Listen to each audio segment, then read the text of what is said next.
Hi, and welcome to this week's episode hosted by Gray and Mark Law of St John's Health and Fitness and Mark Elm of Leeds Beckett University, where we take training theory and science onto the gym floor. Hey up everybody, welcome back to another episode of the Yorkshire Fitness Podcast. In today's episode, we are going to be talking about carbs. I'm going to go fire straight in there. Carbohydrates, what the role, we're just going to discuss them in general. So we'll fire straight on. So what do people know about carbs, kind of? What's our knowledge about carbs and what do people know about carbs? We'll start with that, Elm, a little bit. From a gym point of view, Well, welcome back and all, fellas. Mark, we've just had a little chat beforehand. All right, mate. Mark, obviously, we're all here. I think the thing with carbs is, I think the thing with carbs is, they know we're here, don't we? The thing with carbs is, it's like, are they good, are they bad? What do they do? Do you know what I mean? And so, like, it's the whole thing, and it's the biggest debate ever, isn't it? You know, like, really, in fat loss, weight loss, health, you know, like, good, bad. Carbs get a real probably at the moment are getting a real bad rap. There's all this keto diet out there, and there's so many questions can be asked about carbs. Oh my god, carbs, are they good? Do I need to go carb free if I'm trying to lose weight? You know, like carbs and protein are probably the most two things talked about, aren't they, in the gym? Where it is a massive kind of a topic, and we've done the protein episode. We've chatted about the importance of protein and your recovery and all that stuff, but we never really went into detail about carbs. No, well, I say, was it last week we did fat? We did fat loss. It was more, fat burning, energy in, energy out a little bit. It was the bank. You liked your bank account when we liked it, that savings and. I've got to say, I've listened back. I don't think I did a great job, so I'm going to try to make me better this week. Right. I'm going to try to make it this week, but I'm not promising a great deal. I'm going to try to deliver what is probably 6 months of a degree in space of about 26 minutes, and not confuse myself, which is something I do on a daily basis. So we'll give it a go. But you're dead right. So if you look at probably the last 30, 40 years of kind of nutrition information that's in the public eye, it's a really kind of a pendulum swing backwards and forwards. So if you look at until probably early 2000s, it was the fat was the enemy. Low fat this, low fat that, fat free. Like even people now ask for fat free Coke. Like that isn't what you're asking for, is it? Like that. Well, what they are actually asking for, but I want on the low fat. Right. No. What you mean is sugar, but we'll get to that. So fat was the enemy, and then as kind of like the 2000s kicked in and things like Paleo became more apparent, and then keto diets came in and fasting came in. It was like, well, sugar is the enemy, and fats are okay now because fats are good, but it's like it's everything's okay. Different types of things are better than others, and the truth has always been a balanced diet is best for everybody. But what is it about carbohydrates as a food group that could be good, could be bad, could be indifferent and useful at different times for different things? But it all comes back to the thing we mentioned. I don't know how many times we mentioned this now. It's about net balance. If you consume more than you take it, than you burn, you will gain body mass. And that body mass will be in fat. And it doesn't matter in which way you take it in, your body has one way of storing excess calories, and that is in fat. So if you consume more carbohydrates than you burn, you'll store that as fat. If you take in more fat than you burn, you'll store that as fat. So that's kind of like an underlying principle that we'll never get away from. No matter which macronutrient we talk about, that's always the underlying truth. So if anyone talks about body composition, losing fat, gaining fat, because some people are underweight, that is true, then it's about the net balance. Each of the different food groups has its own kind of different unique characteristics, and it's about understanding what those are. So I think one of your gym goers sent us a couple of questions, and so I've tried to think about some answers to those questions as quickly as possible. So one thing I probably didn't describe particularly well last week is if you ingest fat, you'll store that as what's called a fatty acid or triglyceride, and that gets stored as a fat cell. Not necessarily things that you can observe around your waist, but that's only if you start to accumulate a lot of it. But it will store that as a fat, If you ingest carbohydrate, you'll store that first of all as what we call glycogen. It's like glucose. People have heard of glucose. It's the body's internal version of glucose. We'll store that in the muscle first, then we'll store that in the liver. And when those two kind of sources of storage are full, that's when we start converting into fat. Everything gets stored as fat if it's more than we need. So that kind of, I'm into it quite a few times because I think it's definitely a myth that people have, that if you eat carbs, you don't get fat. But if you eat fat, you get fat. Like, no, if you eat too much, you get fat. That's just how it goes. Yeah. So that's kind of how it works. So then what are carbohydrates? Well, carbohydrates are effectively, the only purpose is to provide us with energy. In fats, we have vitamins and minerals that come along with it. But in carbohydrates, it's almost purely an energy source. Some of them come with starch, and some of them come with fiber, and some don't. But you have two very broad types of carbohydrate: complex and simple, or starchy and sugary sweet. Okay, so for example, a bread would be like a starchy carbohydrate. Sugar cube, sucrose, very simple, very fast acting, and that would be one of our simple sugars. So they're the kind of very, very broad categories of carbohydrates.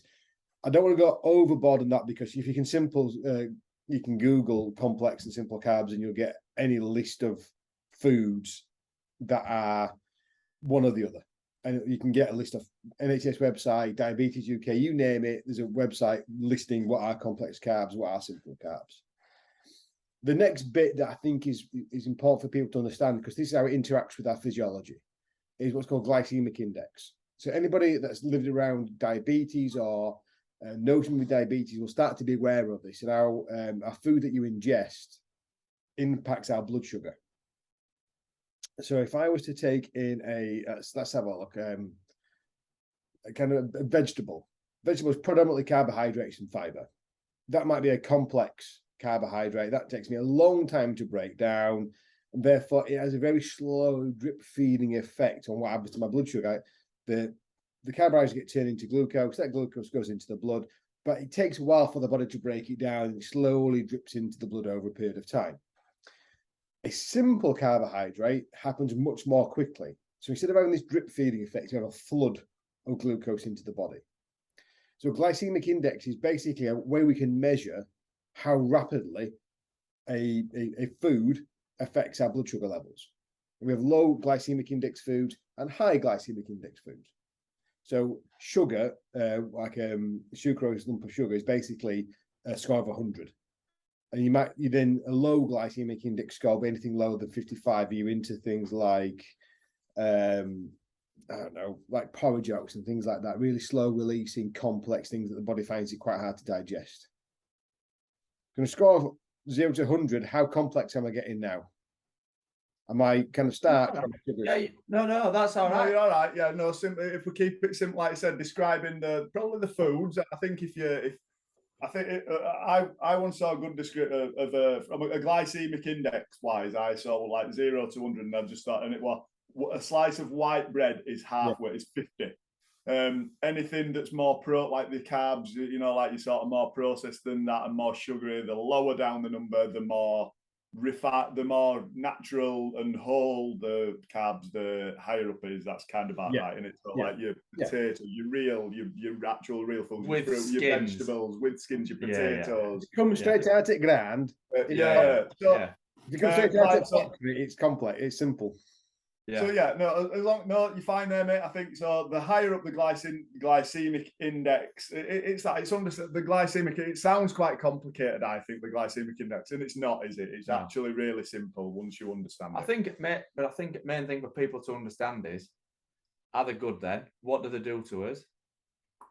Is there a need for them? Should we be cutting them out? Maybe. Oh, there's some questions there, Matt. Listen, I like to fire them at you, mate, because you talk what you but I think that's what people, all right, then that's fair enough. But is the foods they should avoid, or is the sugars that they should stay clear of more? Is the sugars that are carbohydrates, should I say? Is the carbs that they should eat more of, or is there an amount that they should be eating? Or you know what I mean? It's things like that, and when, where, it's the timings, isn't it?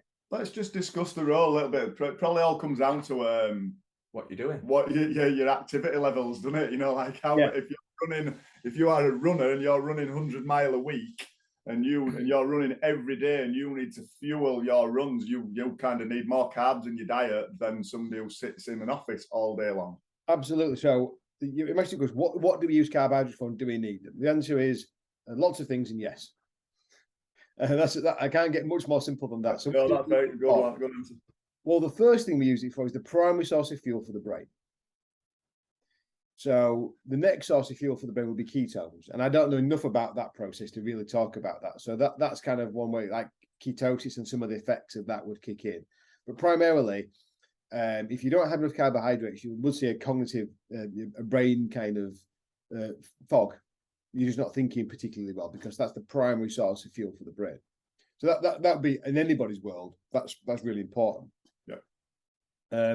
The second thing, in terms of from an exercise and fitness point of view, we talked a little bit about kind of gears and levels of intensity in our fat episode. And if I talk about moderate and below exercise and physical activity, we would use fat for that, primarily use fat for that. Anything that's a bit more vigorous, our body wants to use carbohydrates. If we run out of carbohydrates, it will go to fat stores, but what will happen is we can't sustain the level of intensity. Now, how important is that? That depends on why you're doing the exercise in the first place. If you're doing exercise to be fitter and to try and drive a calorie deficit, does it matter how fast or hard you work? Does it matter what your output's like? It might not do. So therefore, your carbohydrate demands, it doesn't matter if you're undercarbing, as long as your calorie deficit's maintained and you're not massively down. But if you are somebody that wants to perform and somebody wants to be developing their fitness and improving, then carbohydrates is important, because if you don't have the right amount of carbs, then your performance will be impaired. So it's all relative. It's all relative to you and why you're doing what you're doing and what you want to get out of the exercise that you're doing. So does that kind of, again, quite simply kind of get where we need to be? Yeah, that's great. Yeah. So what we're saying is if you're, it's even a bit like fasted training. It's training with that, like on an empty stomach, for example. Yeah. If you're just training for health benefits and maybe to lose weight and doing whatever, that's fine. But if you want to be lifting at your best or running at your best and being able to perform and really push on, you need some fuel. Yes. And we're getting to things like, and I don't want to kind of go too far down rabbit holes today, but like carbohydrate timing, placing your carbs around near when you want to train so that they're ready for when that training session takes place, but you're not relying on carbohydrates for the rest of the time. So some people who have a keto diet or a very low calorie diet might put carbohydrates just before they go to train, so they're readily available. They train, they burn them off, and then they're back to their normal low carb, high protein, high fat diets. Another thing I like to mention, which is dipping back into glycemic index for a little bit, is understanding the relationship between hunger and blood sugar. And anybody who likes a bar of chocolate will know this, especially if they have a bar of chocolate as a snack when they're hungry. So one of the controlling influences of how hungry we feel, how we respond to hunger, is our residing blood sugar level. So if our blood sugar level drops, it's when the body's way to detecting that we might be hungry. There are other ways the body detects that we're hungry, and we have certain emotional or brain interactions that we have. Things like being bored, for example, will be another thing that the brain says, you might be hungry, go and get something to eat, but you're not hungry. But if your blood sugar level drops, that is a sign that the body thinks, well, I am hungry, I need some food. So why does glycemic index have any influence on that whatsoever? Well, I talked about having this mad flood of blood glucose. Everybody will have heard of insulin. You can't be around the world these days without hearing insulin, because diabetes is such a big problem that insulin is a term that of all the hormones in the human body, it's one of the kind of the most popular ones that we've heard about. Well, insulin drives the blood sugar into the cells. So what happens is you get this, if you eat a high sugar food with this massive flood of glucose into the bloodstream, instantly, like the liver, the pancreas goes, right, need to deal with that. It chucks out a huge amount of insulin. So that drives then all the blood sugar into the cells. So you've gone from this massive low to massive high, back down to a massive low. So within 30 minutes, 40 minutes, maybe an hour after this kind of high sugar bar, chocolate kind of Coke, that kind of thing, you're just as hungry, if not before hungry, and it's called reactive or rebound hypoglycemia. So we're dropping in blood sugar levels because we've had something really sugary. Insulin's been released. We've pushed it all back into the cells. So now the blood sugar's got no blood sugar. The blood's got no blood sugar left, and the body goes back into that same cycle. So if you ever had like a bar of chocolate and you then like an afternoon's gone by and you realize you've eaten 10, and you never seem to feel hungry or feel full, it's because of that continual cycle. So my advice here is that if you do need a snack and you are hungry, don't go for something sweet, something sugary, because you'll never stop. Go for something much more what we call satiating, filling, high fat, high protein content. They are two things that don't have the same insulin response and are much more filling, take longer to digest, feel fuller for longer, basically. The difficult part with that is it's probably the one thing that you actually crave when you are hungry. When you turn hungry, that you actually crave so much sugar, don't you? Your body, your brain is just saying, "Give me," because it's actually crying out for that bit of sugar. And let's be honest, like the marketing companies know what they're doing. They know exactly what they're doing. So if you go to somewhere where you might want to feel hungry, they make sure there's a sugary snack somewhere near you. Yeah, they do. Yeah. So you're fighting a bit of a losing battle. Right where you're paying as you. Yeah, and all that there. That's like they always say, never go shopping when you're hungry, because the amount of crap you will buy is ridiculous. Like, go for your food, like be unbelievably full after like a massive like protein fat meal. Then go shopping. You'll come back with like a lettuce leaf and a carrot, and that'll be about it. But you got to fill up with fuel, don't you? You got to fill up with fuel, and just as it's always just downside as you go up to pay, that's all you've got. And you go anywhere, and it's there. We've talked about this before, I think. They're very clever, the marketers. It's there wherever you need it, like you said, where you just need to grab some on go. Yeah. So going back to the carbs then. So yes, obviously, it's really important, the carbohydrates. So obviously, I know we've spoken about with the macronutrient that is carbs is really important for us all. It's the amount in it. So it's the amount that we need for the activity levels that we are doing. Everybody's different. Some people have got more manual jobs. Some people are more sedentary out the sat, so they don't need as many. So a bit of advice for people then, because we have had, we always talk back to some of the questions that we get asked here about, should I go carb free? No, our general, obviously straight away it's no. There is always room for carbs, but there's just so much. Well, we talk about social media quite a lot, don't we? There's so much kind of crap out there on social media about being keto, like the keto carb-free diets and stuff. It is quite mind-boggling. So our job here is to try and simplify it in it for people and do the science, read the science, and pass it on. So yes, there is always a role in people's diets from a carbohydrate point of view. Do not go completely out. But like you said, as far as your insulin response goes and stuff like that, for if you're thinking like health and everything like that, avoid the processed sugars, your simple sugars as much as you can, and you won't go far wrong, will you? But obviously everybody has them from time to time, and nobody lives, like you have to have these things time to time. We're on here once, aren't we? Hey, we invented salted caramel for a reason. Exactly, yeah. Marketing, mate, marketing. Yeah. So it's and we could, I mean, another one on performance. I know we talked a bit about the performance. You made us little notes and carb loading and stuff like that. But I think for general people in it for health reasons, there's no need to carb load, is there? We don't need carb loading unless you're running something. If you might be doing a marathon. We talked about this a couple of weeks ago. Yeah. We are into that the 10K season.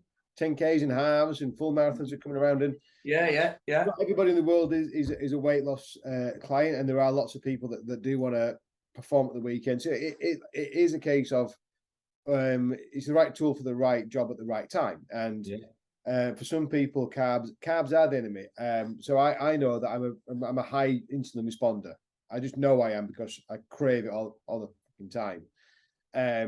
And everybody has a different response to different food. So we have these, if you imagine that the glycemic index is built around, say, averaging 1,000 people's response, some will be really low on that scale, some will be really high on that scale. So some people can listen to this and go, well, that doesn't sound like me at all. I can have like a biscuit and put it down. Like, you're probably not a massive responder. You could probably tolerate quite a lot of carbohydrates. I have one biscuit, I'm having the packet.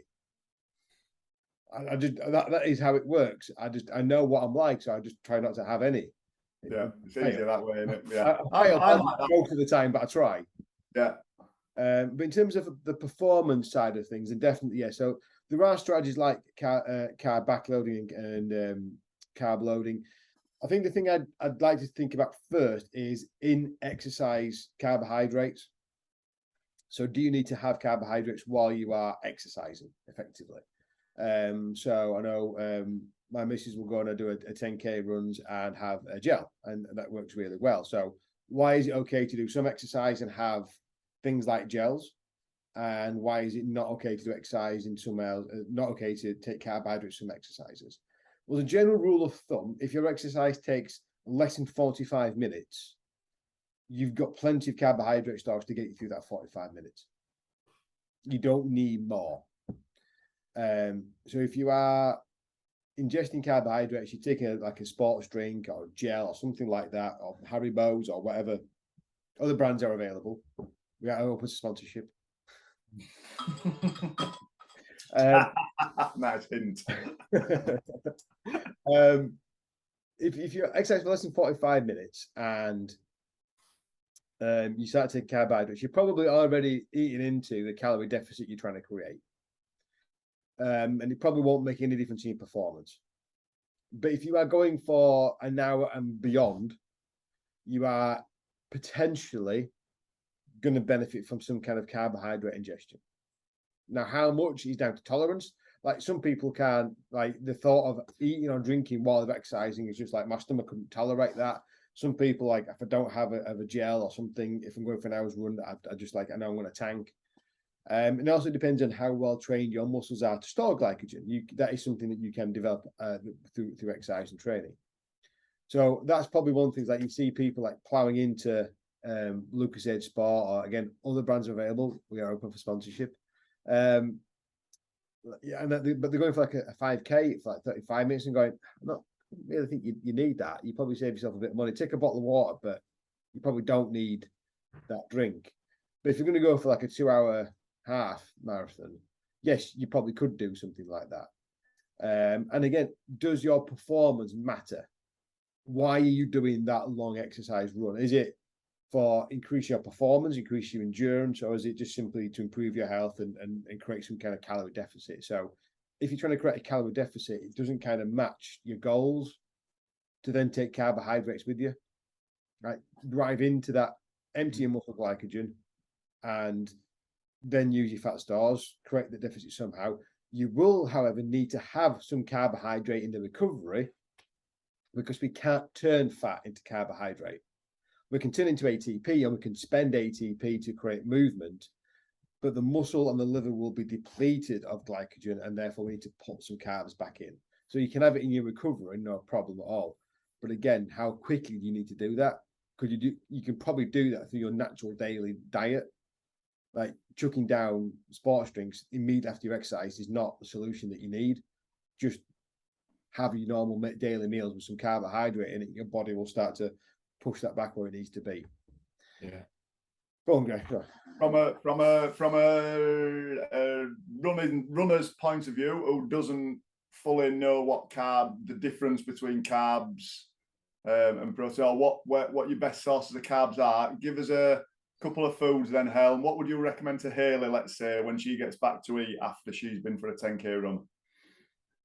It doesn't matter. So whatever carbohydrate source that you prefer. So again, we can rule out the high sugar stuff. So I'm not sure what carbs are. A plant. It's fish carbs.